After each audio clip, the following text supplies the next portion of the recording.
Welcome to Think Big with Dan and Qasim. Join hosts Dan Melnick and Qasim Masood as they explore big ideas, limitless possibilities, and engage with visionaries, entrepreneurs, and thought leaders who dare to dream big, get inspired, motivated, and find practical tips for personal growth. Think big, dream bigger, and ignite your potential. Welcome to Think Big with Dan and Qasim, and our guest today is Paul. So, Paul, if you want to go ahead and introduce yourself, tell us where you live and what you do. Hey, Dan. Thanks a lot. Appreciate you taking the time and having me on. So my name's Paul. I live in Toronto, Canada, and a consultant, jack of all trades, muse, guide, Sherpa, whatever you have it, to entrepreneurs who are trying to grow their business. And my background, I've kind of taken, paths left and right over the years, like a lot of entrepreneurs do. I started out my career in marketing and advertising. That was interestingly, I was being recruited to work in our country's intelligence service, which is kind of a fun story. But that left me kind of a lot of spare time on my hands while I was going through that process to explore and to kind of work for myself and do small contracts instead of right out of university, jumping in and working for a big bank or insurance company or what have you, like a lot of people do. So I kind of caught the entrepreneurship bug a little bit early on. In that sense. And over the years, I did kind of interesting things while waiting that out. Ultimately, that didn't pan out. I did not become a spy. Wouldn't be able to tell you I'd have to kill you or something like that. However, the old golden rule goes. But after that, I started working for a marketing agency in Ottawa. Here in Canada, which is the capital of the country. And it was focused on working with smaller companies, really focused on working with entrepreneurs, local businesses. And I fell in love with it. After my time there, I moved to Toronto and joined a technology company called Nanoleaf. And it's in the consumer IoT space. We kind of designed, built, manufactured, and distributed smart lighting products all over the world. It was employee number 15, which was fun. It was interesting working in a small company like that. I feel like when you're in a really small company, you tend to do a lot of things. Wear a lot of hats, like they say. So, pretty much everybody on the team was chief cook and bottle washer all at the same time. And that has some very interesting challenges attached to it. So very kind of early on in my career, going back 10 years, 15 years, I got a sense of what entrepreneurship was like for small business owners who are trying to build something. And I got a sense of what the problems are that small business owners and entrepreneurs really run into as they're building company, as they're growing it, as they're scaling out their business, their team. When I left Nanoleaf in September, we'd scaled to 120 countries we were selling in. And we had supply chain operations, e-commerce capabilities, and retail customers on 4 continents. So it was a really fun ride. And I think that's kind of maybe enough for an intro. I've rambled a little bit, which I do. If I ramble at you, Dan, just point the finger at me, give me a waggle and be like, yo, Paul, shut up for a minute. I want to talk.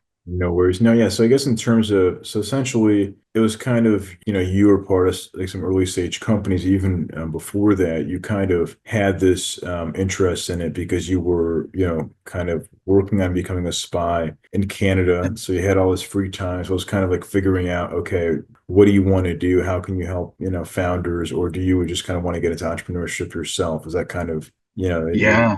I would imagine that, I have a history degree, so I kind of took a very weird path to business, right? Like I don't have a BCom or an MBA or anything like that. I've got a history degree. I'm a liberal arts major. So I'm sure it's the same in the States and in a lot of countries. When you're going into public service and you want to work for kind of a public organization that supports the country, it's a long time. It's a long process, right? So like with CSIS, the recruitment process is something like 18 months. So you can imagine that I had a lot of free time on my hands. And, like I kind of said, you can't really start a career while you're actively in that process, kind of recruiting for a large public organization. So you have to kind of do what you do to make things work. And what I found for me was I ended up working for a lot of really kind of small companies, mom and pop shops, companies that maybe had like 50, 100 employees, something like that. And I would work for them for like a month as a contractor working on a very specific thing. And I didn't have any plans of doing that at the start. It was just kind of something that I had to do to pay the bills, right? But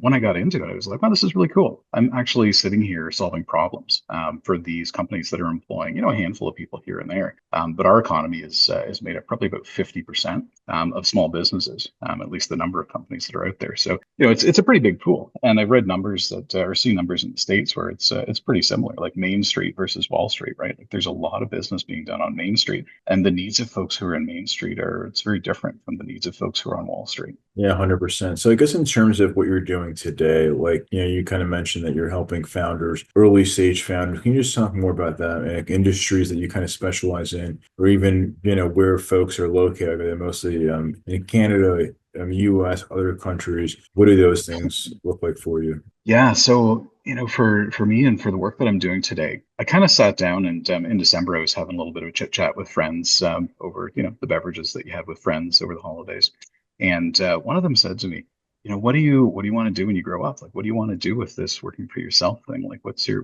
master plan? What's your big picture? And I sat there and thought about it for a minute, and I realized that I hadn't really thought about it. So once I was getting into why I wanted to do this, what my purpose was, what my motivation was, it kind of dawned on me that I would be the happiest guy in the world if I could spend the rest of my days solving problems for entrepreneurs who are trying to grow a business. And that's really the long and short of it. So for me, I don't focus too much on a specific vertical or a specific industry or a segment. Typically, my customers, my clients tend to be companies that are small but have ambitions to grow. They're companies that have found something work. They've found something stick when they've gone through that messy process of throwing things against the wall and seeing what actually works out. They've gotten a couple pieces of spaghetti that are still stuck there. So those companies, I tend to help them through a bunch of different ways. I focus on one of the things that I'm biggest on is building operational excellence, because I feel that that's one of the things that is really missing from a lot of early stage companies. You focus on your marketing, you focus on product, you focus on getting customers, you focus on being able to make payroll. You go through that. Yeah, your smile. You've been there, I'm sure, with a couple of your endeavors too. It's tough. So you focus on all those things, but you often neglect operational excellence. And when you're building operational excellence, you're investing in your future. So I'm a really big believer in focusing on or putting a lot of effort into building a company with the idea that you're going to need certain capabilities to have your company grow more effectively, more efficiently, and scale more productively over time. You can dump money into a pot and make a problem go away, or try to make a problem go away as much as you want to. But if you don't have really good people, and you don't have really good processes, and you don't have an interlap between those two things, a bit of a crossover, it's going to be a lot more difficult. What I found with my clients is that for every dollar that you invest in building operational excellence, over the course of 3, 4, 5 years, you save about $10. So there's a pretty significant payback. And that's, drawing back on some of my previous experience too. But what I've seen working with clients over the past, 6, 7, 8 months pretty much mirrors that. So I focus on that a lot with early stage companies. There are also things that I do that are very specific around supply chain. I've spent a lot of time in Europe. So I have some clients right now in France and in the UK who are looking at trading internationally. So they're trying to figure out, how do I sell my stuff into Canada? How do I sell my stuff into the US? How do I sell my stuff into Mexico? So that's kind of some of what I'm engaged in right now with current clients. Awesome. So yeah, I mean, in terms of, so essentially it seems like you do like a lot of different things, like, even it's a lot of your background is within supply chain. So there's, like, for us, we focus more on e-commerce. So there seems to be some overlap in terms of what you do, that Yeah. you are also kind of working in the e-commerce vertical. Yeah, and I've supply chain distribution, especially if you're a B2C company and if you're shipping goods to end customers, and you're doing your own e-commerce, whether it's marketplace or first party, one of the most overlooked things is the delivery experience and how supply chain contributes to that delivery experience. As someone who's spent some time in the supply chain world, I'm sure that you can kind of relate to this. If you have a very, very poor delivery experience, if you have very poor forecasting, planning capabilities, and if you're not able to get your goods where they need to be, when they need to be there, it's kind of like kneecapping yourself with your business, right? So for me, like supply chain, it's really, really closely intertwined with distribution and the delivery experience for the customer. If you're kind of doing your last mile thing out of a 3PL, say in like New Jersey or something, and you've got a customer in New York City, but you're just kind of farming it out to Ed's Courier instead of somebody who's a little bit reliable. That's going to have some consequences for your brand. Consumers don't necessarily separate the experience that they have with the package showing up on the door with your brand. We kind of look at it as a demarcation, like, hey, I've tendered out to this courier, and now that I've given it to them at the warehouse, like the package is just going to show up, then it's no longer my problem.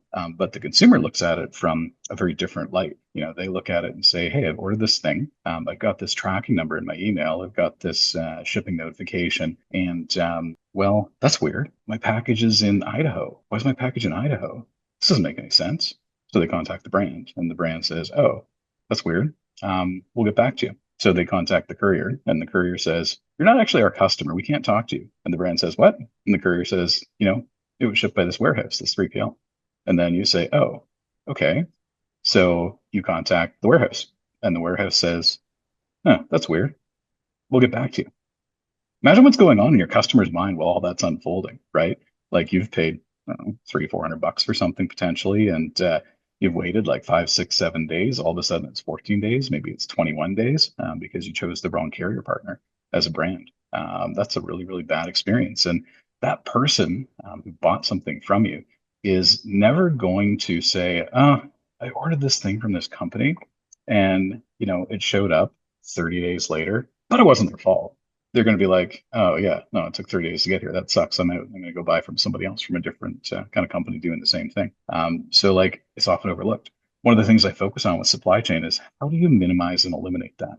How do you hedge against that risk? How do you mitigate it? And there are a bunch of different ways you can kind of kind of go about that without getting too much into the weeds. I find if you take a good mix of strategies where you're saying, all right, how can I leverage my people capabilities to make sure that doesn't happen? So a lot of the time that kind of unfolds as, all right, I have a support team or I have a CX team. Can I get them actively monitoring what's going on? Or maybe I have a logistics manager. Can I get them actively monitoring what's going on? So we can maybe pick out some of those kind of problem points ahead of time. And you layer that with technology. So if you're using certain e-commerce systems like Shopify or BigCommerce, there are pretty good automation tools built into them. So you can start to say, all right, can I use technology tools to kind of catch this scenario early and make sure that it doesn't become too much of a problem? You can also use AI. If you are kind of looking at a large volume of shipment manifest data on a spreadsheet or something, you can feed that into an AI system. I find that Claude's particularly good at this. But you can feed it into an AI system and say, okay, analyze this, look for this criteria, that criteria, the other criteria, and tell me where there might be problems.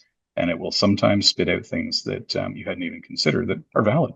So the more that you take these multi-pronged approaches to ensuring that your distribution, your supply chain is kind of tight and focused on the customer, the better off you're going to be. 100%. Yeah. I mean, there's definitely a lot of opportunities there. And I think also, one of the biggest things is just, there's so many different products that people are selling. And I think one thing that people should be kind of looking at is not just that experience, but also other factors like temperature control, packaging, making sure that it's being packaged and delivered smoothly, right? So I think, yeah, I mean, delays are obviously one thing, but also, can the package arrive and the presentation be good? Can it still be in good condition? I mean, if you're shipping chocolate in the summertime, you should be just mindful of how you're shipping that because it can definitely melt at, just arriving at somebody's door here in Texas. Yeah. Yeah. You get up to like 100, 110 degrees in the summertime. I have never met a chocolate bar in my life that holds up in that kind of heat, especially if it's sitting on your front porch, right? Yeah, exactly. There's a lot of really cool. We tend to think of innovation as something that's driven by technology companies. We tend to think of innovation as, hey, look at this cool app, look at this AI system, look at this cloud infrastructure, look at this like new breakthrough in materials science. We tend to think of that as innovation, but at the end of the day, innovation really is just solving a problem with an idea that is unconventional and adds value. That's really it. So like innovation in the supply chain space, one of the coolest things that kind of turned up when I was working in supply chain at Nanleaf, our team during that kind of COVID supply chain crisis where it was impossible to get containers, like all the containers were piled up in North America. They weren't going back to Asia. There was like a broken one-sided kind of imbalance there. And then of course your costs for shipping air were 10x what they normally would be in the spot rate market. Your costs for shipping sea are like 3 or 4x what they normally be. It's just out of this world. One of the coolest things that they did was they went looking and they were like, okay, how can we get our stuff from A to B? And they found a supplier just outside of Hong Kong that had a whole bunch of reefer containers stacked up, right? And we were in consumer electronics, so you don't need a reefer container. For people who are listening, temperature control, humidity control containers. You don't need a reefer container to ship consumer electronics. Like it's normally, why would you pay the extra 6 or 7% to ship that way? It doesn't make any sense. But when there's no containers, and your spot price is 3 or 4x over what it should be, you look at a reefer container and you say, huh, no, that actually kind of makes sense. Let's get a bunch of these reefer containers and ship our stuff over in reefers, even though like it's not supposed to be temperature controlled. We'll just leave that switch off. It's all good. So stuff like that, it's an example of innovative thinking. We shouldn't kind of fool ourselves or trap ourselves into that mindset where innovation only happens with technology. Innovation is just solving problem in a different way. Exactly. Yeah. I mean, I dealt with that. Yeah. I mean, during COVID, I was working in the supply chain side of things and, planning orders, dealing with, overseas shipments. I mean, it was a crazy time and Yeah. nobody knew anything. You didn't know how much to stock up on. And, you're out of stock. You're like, you don't know how long this thing, will go for. So Yeah. yeah, there was so much uncertainty and definitely, lots of stockouts. Yeah, one of the things that we did kind of around that time too was we started trying to figure out how to import supplies of personal protective equipment, like masks and gowns and gloves and air filters and all that kind of stuff. Because I think that it was probably the same in the States, but in Canada there were massive shortages of Yes. that type of equipment, and it was practically impossible for hospitals clinics to kind of reply or wrap their heads around the demand shock for those goods, because all of a sudden, like you've got, say, a 2 month supply worth of gowns in your warehouse or whatever, surgical gowns, and then all of a sudden, like everybody in the hospital is wearing this thing that normally just a surgeon would wear. So what's that do to your demand curve, right? Like it sends it through the roof. So domestic manufacturers, like they just couldn't keep up, and you saw the same thing everywhere: Europe, UK, Canada, US, Australia, Asia. There were companies coming online in Asia manufacturing a lot of the kind of less critical things. And we kind of put our mind to like, okay, how do we use our people on the ground who are already overseas, who are over in China, who are over in Asia? How do we start procuring and, more importantly, testing this stuff to make sure that it's good, that it can be used? So we put in place this process where we were kind of doing rapid testing and procurement of that kind of stuff overseas, importing it to Canada, and then a lot of cases we actually sent stuff down to the U.S. as well. And over the course of I think 6 months in 2020, we imported close to 2 million surgical grade masks and a bunch of other things that went to hospitals and healthcare workers and whatnot. So like that's another thing that I kind of encourage my clients to look at. It's like if you have really strong operational capabilities and you have really strong processes and you know what you're good at, you've got a good team, you got the right things in place. What else can you do with that aside from what you're doing with your business? If you've got strong operational excellence capabilities, there are lots and lots of things that you can do beyond what you might have just like thought was what you should do. Yeah, it's totally true. So, I mean, obviously that you've been, in the entrepreneurial space for some time, helping founders for some time. So if you could go back in time to before you got started, what is the one biggest piece of advice that you wish you knew? Yeah, for founders, I would say I've worked with a lot of founders, and I kind of have this a little bit too. You shoot from the hip. All of a sudden something strikes you and you're like, wow, this is the best idea ever. Let's go make that work. Let's make that happen. But ultimately, if that's all you're doing, you're burning a lot of time. So if I could go back in time to, myself 15 years ago, 20 years ago, I would say, hey, invest some time validating your ideas, stress testing them before actually actioning them. And I just started a Substack 2 weeks ago, 2.5 weeks ago, something like that, where I kind of talk a little bit about that. Like, how do you solve problem A or B or C as an entrepreneur, especially an early stage entrepreneur that's kind of scaling up? I just finished a series on, no, next week actually is the last piece of the 4-part series. It's on validating your ideas. So how can you spend some time validating your ideas up front in a way that doesn't cost you a lot of money and in a way that doesn't take a whole whack of time to give yourself confidence in those ideas further down the road? And the math is pretty simple. If you have 10 great ideas and one of those ideas actually turns out to be viable, if you just kind of shoot from your hip and you spend a week on each of those ideas and then another month implementing them, you've spent 10 months, 12 months on those 10 ideas, and one of them will bear fruit. But if you spend in kind of like the alternate pathway, if you spend a couple of weeks validating each idea, then you've spent 20 weeks or 4 months validating ideas. You ditch 9 of them. So you've saved yourself 9 months worth of time because it probably wouldn't have panned out. You figure out after kind of going through this validation process, and you put all of your time and energy into the one that could pan out really well. And as a bonus, you actually get much better insight into under what conditions that bright idea that you had would work, because that's an important part of it, right? Unless you know under what conditions your idea is going to be successful, you're really just kind of shooting in the dark, the kind of earliest out step. So my advice for early stage founders, validate your ideas, stress test them, beat them up, and don't have ego about it. You are probably going to be wrong a lot of the time, and that's cool. Being wrong is a fantastic opportunity to learn and to figure out what's not wrong. Exactly. Yeah, that's really good advice. If somebody watching that's wanted to reach out to you or wanted to work with you, do you mind sharing your website or social media? I guess best ways to get in contact. Yeah, you can find me on LinkedIn. My name is Paul Austin Menear, AUSTIN-MENEAR. If you can spell out the whole thing, I guarantee you will find me, because I am the only person on LinkedIn with that name. Now that I've said that, 3 people are going to create fake accounts and it'll just be fun. You can also find my website. It's 6 Catalysts. That's the number 6, CATALYSTS.ca. And subscribe to my Substack. It's called The Journey. And with The Journey, what I'm trying to do is just share my experience and insights freely, and kind of without any reservations to the wider world, because I'm not working for myself to make money. I got to pay the bills and whatnot, but it's not what drives me. I'm doing this because I really feel a purpose, a sense of purpose towards helping entrepreneurs grow. So the question for me is, like, as one person, can I work with 100 clients every month? No, but I can publish what I know on Substack, and I can do AMAs and share those with everybody. And that will leverage and scale and help more people. Awesome. Well, Paul, thanks so much for your time today. Cheers, Dan. Appreciate it. Of course.